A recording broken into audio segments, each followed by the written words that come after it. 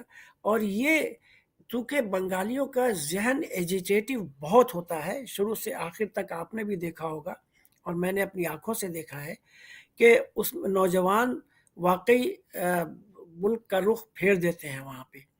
آپ دیکھ لیجئے کہ جو بنگلہ دیش بنا ہے تو عوامی لیگ یا شیخ مجیب الرحمان کا کمال نہیں ہے، وہاں کے اسٹوڈنٹس اور نوجوانوں کا کمال ہے جنہوں نے بنا لیا. ورنہ شیخ مجیب الرحمان کی ہمت نہیں تھی کہ وہ پاکستان فوج سے لڑ کے بنگلہ دیش بناتا.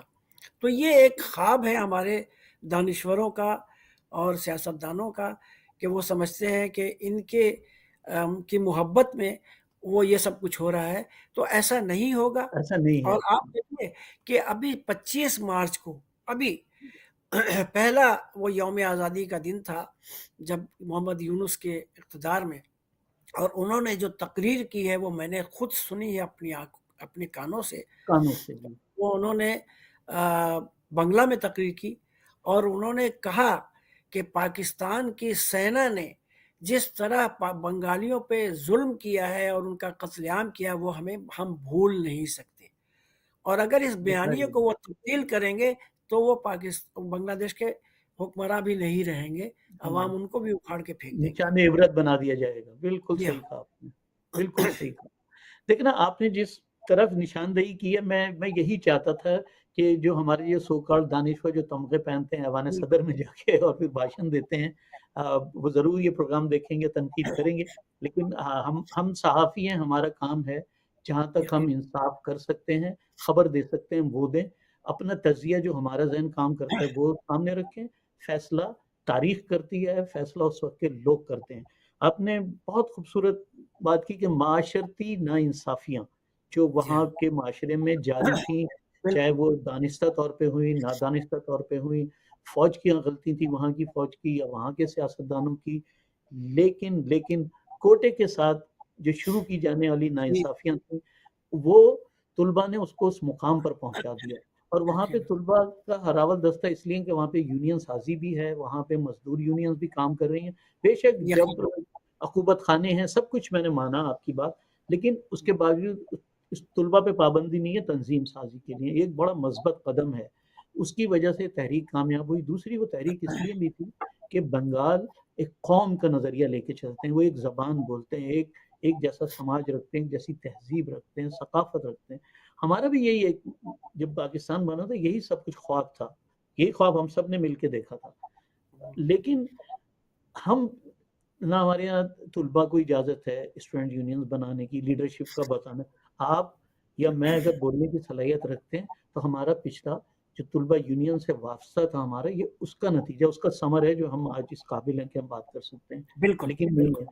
جو مزدور یونین ہے ان کے اوپر آپ نے پابندی لگا دی تو مزدور ایک ظلم کا، ہمارے جو ادارے ہیں اس میں کیا ہو رہا ہے آپ اس کا سارا حال ہم جانتے ہیں. تو یہ اس کے اوپر ذرا تھوڑا سا مزید بات کر لیں کیونکہ پھر ہم جی پروگرام کو ختم بھی جی کریں گے. بالکل. یہ جو اسٹوڈنٹ اور یہ والی جو معاشرتی جو ناانصافیاں ہیں اور جو مینڈیٹ دیا گیا، دیکھیں نا مجھے اچھی طرح یاد ہے کہ مجیب الرحمان کی 160 سیٹیں تھیں، بھٹو صاحب کی میرا خیال ہے 80 سیٹیں تھیں. اکثریت کا فیصلہ اگر آپ مان لیتے اور اقتدار دے دیا جاتا تو شاید آج یہ سب کچھ نہ ہوتا. بنگلہ دیش بننا تھا لیکن پھر شاید اندر 50 یا 100 سال بعد بنتا. جی اسلام بھائی. اصل میں دیکھیے دو باتیں ہیں. پہلے تو میں اس بات کا آپ کو جواب دوں کہ جو آپ نے طالب علموں کی بات کی ہے. جی دیکھیے اسٹوڈنٹس کا وہاں پہ دباؤ ہمیشہ رہا ہے ہمیشہ. اور کہا جاتا ہے کہ جب 1971 میں جب آرمی آپریشن سے پہلے جو موومنٹ چل رہی تھی اس میں اسٹوڈنٹس اتنے حاوی تھے شیخ مجیب الرحمان کے اوپر کہ 7 مارچ کو ہی ان کو شاید اعلان کرنا پڑ جاتا بنگلہ دیش کی آزادی کا. اور بتائیے. اسٹوڈنٹس کا بہت سخت دباؤ تھا ان کے اوپر. لیکن چونکہ جنرل خادم حسین راجہ کی کتاب میں نے پڑھی ہے، اس میں تھا کہ انہوں نے تھریٹ کیا تھا شیخ مجیب الرحمان کو کہ اگر تم نے آزادی کا اعلان کیا تو آج تم اس کا نتیجہ دیکھ لو گے، اچھا نہیں ہوگا. شیخ مجیب الرحمان واقعی ڈر گئے تھے لہٰذا وہ تیاری تو کر کے گئے تھے، بنگلہ دیش کے پرچم کو سلامی بھی دی تھی انہوں نے اس دن، اور سب کچھ کیا تھا، لیکن آزادی کا اعلان نہیں کیا۔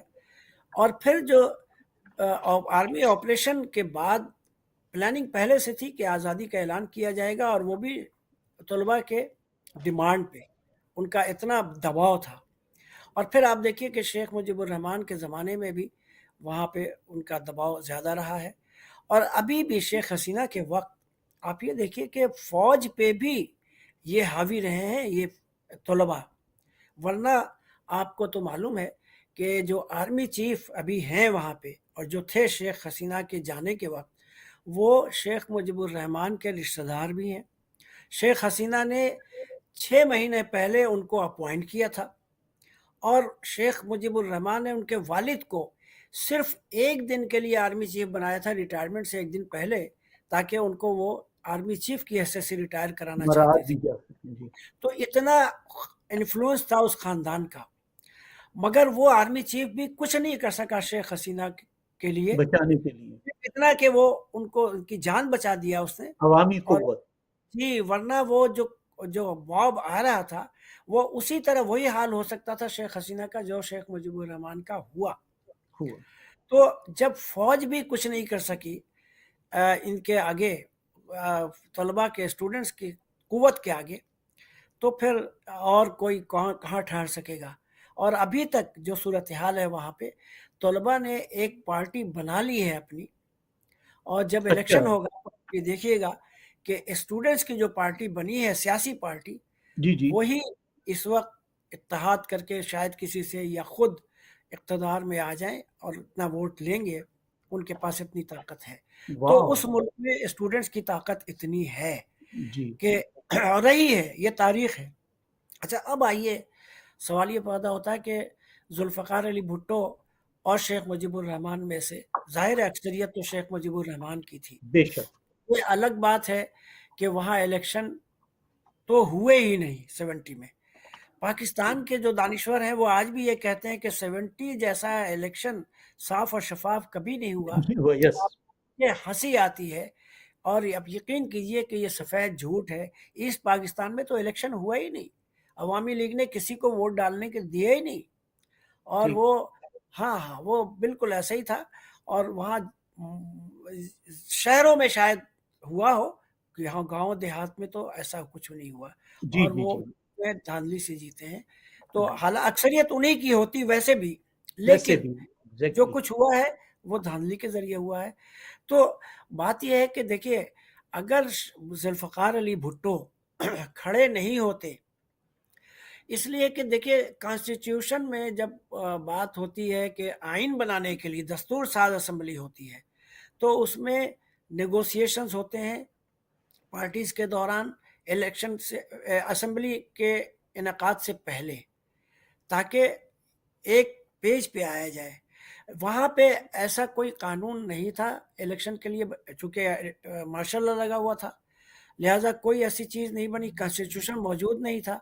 لہٰذا عوامی لیگ جب اسمبلی میں قانون پیش کرتی، جو کچھ آئین کے لیے جو کچھ پیش کرتی، وہی آئین بنتا، اس لیے کہ اس کی سادہ اکثریت تھی، اور وہ کرا لیتا، اس کو کوئی روک نہیں سکتا۔ حالانکہ 2/3 میجورٹی سے کانسٹیٹیوشن بنتا ہے۔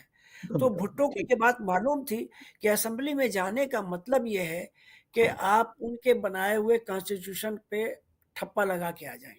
جی جی تو میرے حساب سے بھٹو کا اعتراض درست تھا، لیکن اس کو نیگوسیشن کی ٹیبل پہ جانا چاہیے تھا۔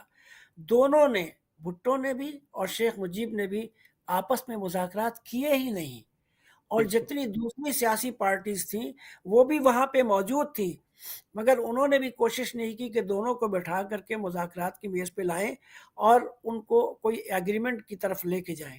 اس لیے کہ ٹھیک باقی جتنے تھے، مولانا مودودی تھے، ولی خان تھے، دولتانہ تھے، یہ سب لوگ اس چکر میں عبدالحمید تھے۔ خان بھاشانی کو آپ ہمیشہ بھول ہاں جاتے جی، وہ شیخ مجیب الرحمان کی خوشامد کر رہے تھے کہ جی آپ ہمارے ساتھ مل کے حکومت بنائیے، بھٹو کو چھوڑ دیجیے۔ چھوڑ دیجیے رائٹ تو ایسے موقع پہ بھٹو نے جو قدم اٹھایا تھا، جو موقف تھا، میرے حساب سے درست تھا، دوست مگر انہوں نے آرمی آپریشن کی حمایت کی، وہ غلط تھا۔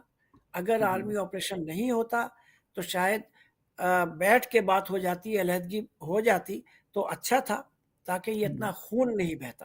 نہ بہتر، بہت اچھا بھائی، ہم یہ کہہ سکتے ہیں، آپ نے جو بڑے اچھا بات کو سمیٹا، مطلب سادہ زبان میں ہم یہ کہہ سکتے ہیں کہ اکثریتی جو پارٹی تھی بظاہراً اس کے مینڈیٹ کو تسلیم نہیں کیا گیا۔